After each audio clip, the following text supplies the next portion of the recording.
अस्सलाम वालेकुम। आपने घर में चंद मुर्गियां रखी हुई हैं और उनकी पैदावारी सलाहियत में इजाफा के लिए रहनुमाई की तलाश में हैं तो ये वीडियो आप ही के लिए। याद रखिएगा कि घर के बचे कच्चे खाने और डरबे के इर्द गिर्द कुदरती माहौल की फराहमी से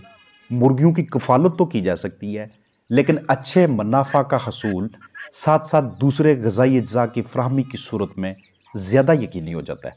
और देही मुर्गबानी हकीकी मायनों में तब फ़ायदेमंद रहती है जब हमें कुछ ज़रूरी सरगर्मियों के बारे में मुकम्मल मालूमात होती हैं। रानीखेत, चीचक, सांस की बीमारियां, अंदरूनी और बैरूनी इन्फेक्शंस घरेलू पैमाने पे मुर्गियों के लिए अमवात का बायस बनती हैं। अगर उनकी अमवात ना भी हों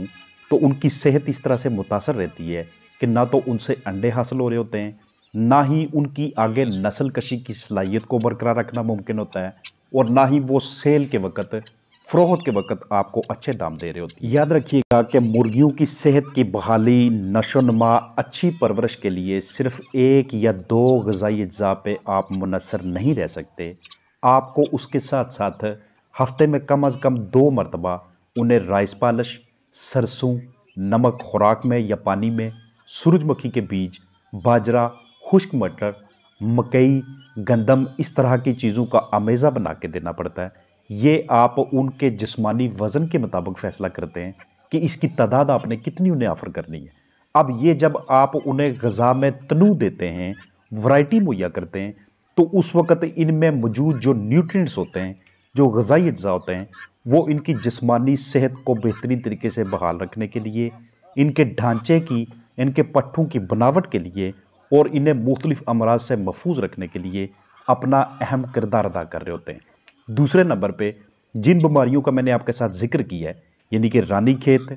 चीचक, फॉल पॉक्स की बीमारी और दूसरे सांस के अमराज, सांस की बीमारियां, इनसे सबसे पहले तो आपने बचाने के लिए हिफाजती टीका जात का इस्तेमाल करना है। अब अगर आप ये कहें कि मेरे पास मुर्गियों की तादाद बहुत कम है, मैं कैसे वैक्सीन ख़रीदूं जो मुझे 400, 600, 800 या 1000 की मिले, तो उसका तरीक़ाकार ये होता है कि आप अपने मोहल्ले में दूसरे हजरात के साथ मिलके जो मुर्गबानी कर रहे हैं, सारे मिलके एक वाइल मंगवा लें। कुछ कुछ हिस्सा उसका वैक्सीन का अपने चूज़ों के लिए, पट्ठियों के लिए, अंडे देने वाली मुर्गियां और पट्ठों के लिए या रूस्टर्स के लिए इस्तेमाल करें, क्योंकि हिफाजती टीका जात वैक्सीन्स एनडी से बचाने के लिए, आईबी से बचाने के लिए, फाउल पॉक्स यानी चीचक से बचाने के लिए ये इंतहाई ज़रूरी होते हैं। इसलिए क्योंकि इनका बुनियादी तौर पे इलाज नहीं है, जब ये आपके फलाक में आ जाएंगी तो ख़ास तौर पे जो चूज़े होते हैं उनकी इम्यूनिटी वैसे ही बहुत ज़्यादा डाउन होती है, उनकी वैक्सीनेशंस करवाना ये इंतहाई ज़रूरी चीज़ होती है। बेहतरीन नस्ल की जो माएँ होती हैं, जो रूस्टर्स होते हैं, उनके आपस में क्रॉस करवा के आप नस्ल कशी की उनकी एबिलिटी को, सलाहियत को तब बरकरार रखने में कामयाब रहते हैं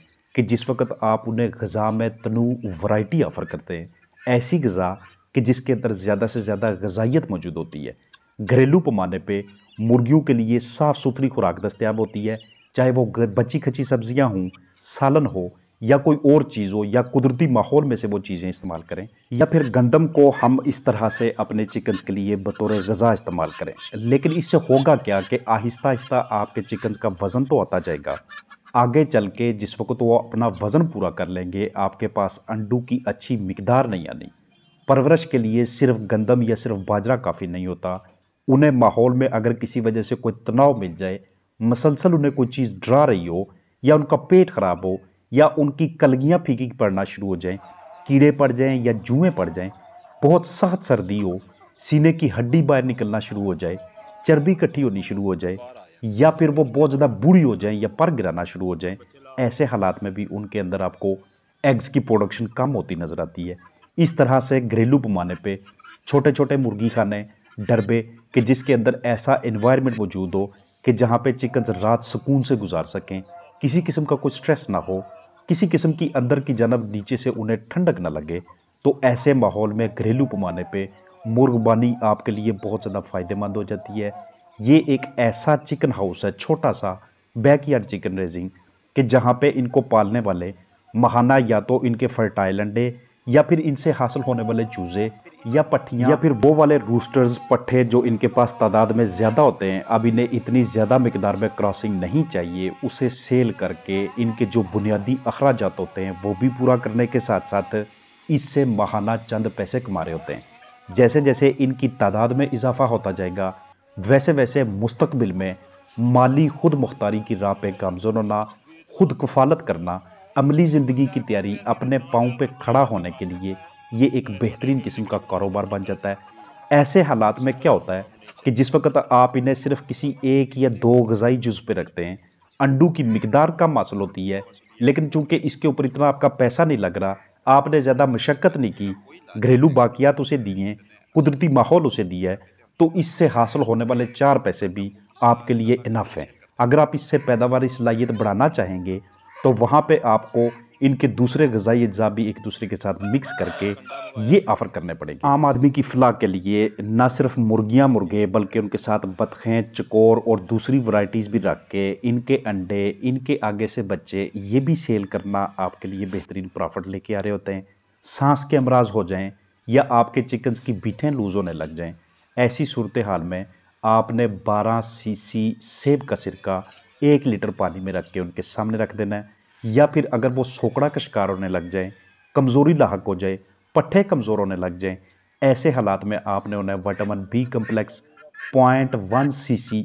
पर बर्ड, अगर उसका वज़न 1 किलो से कम है, अगर 1 किलो से ज़्यादा है तो ऐसी सूरत में आपने 0.15 लगाना है, अगर 2 केजी से ज़्यादा है तो 0.2 सीसी फी परिंदा के हिसाब से विटामिन बी कम्प्लेक्स, जो कि आपको विटोबॉयन के नाम से दस्तयाब होगा, ये देने से चिकन सोकड़ा, कमज़ोरी जैसी कंडीशन से बाहर निकलना शुरू हो जाते हैं। ये सोकड़ा तब भी होता है कि जिस वक्त उनकी ग़िज़ाई ज़रूरियात पूरी नहीं होती। आजकल वैसे भी सर्दियाँ हैं, सर्दियों में बाहर की जानब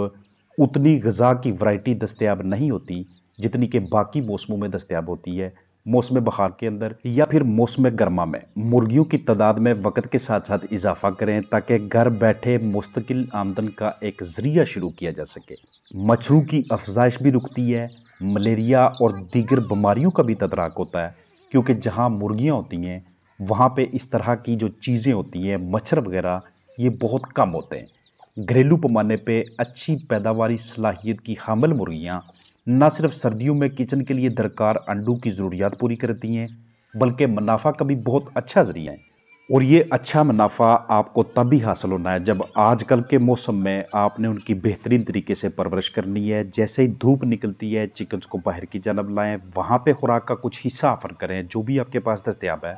उनकी नशोनुमा और सेहत की बहाली के लिए, जरसूमों से बचाव के लिए वैक्सीन और बर वक़्त इलाज जो मैंने आपके साथ शेयर किया कि फॉल पॉक्स, NDIB, सांस की बीमारियां, इनसे पेशगी तहफ़्फ़ुज़ के लिए हम वैक्सीन करवाते हैं। और उसके बाद अगर हमारी किसी मैनेजमेंटल मिस्टेक्स की वजह से सांस का मसला हो जाए तो उस सूरत में सेब का सिरका भी काम करता है। सोकड़े की सूरत में, कमज़ोरी की सूरत में विटामिन बी कम्प्लेक्स, इसके अलावा आपके पास को मल्टीविटामिन का दूसरा ज़रिया है तो उसको भी बरोकार लाएँ। सिर्फ अपने चिकन्स को रोटी के ऊपर या सिर्फ और सिर्फ गंदम पे या बाजरे पे न रखें, उन्हें ग़िज़ा की वैरायटी भी दें ताकि वो आहिस्ता आहिस्ता अपनी बेहतरीन तरीके से जिस्मानी बनवट के साथ साथ आपके लिए भी प्रॉफिट लेके आएँ।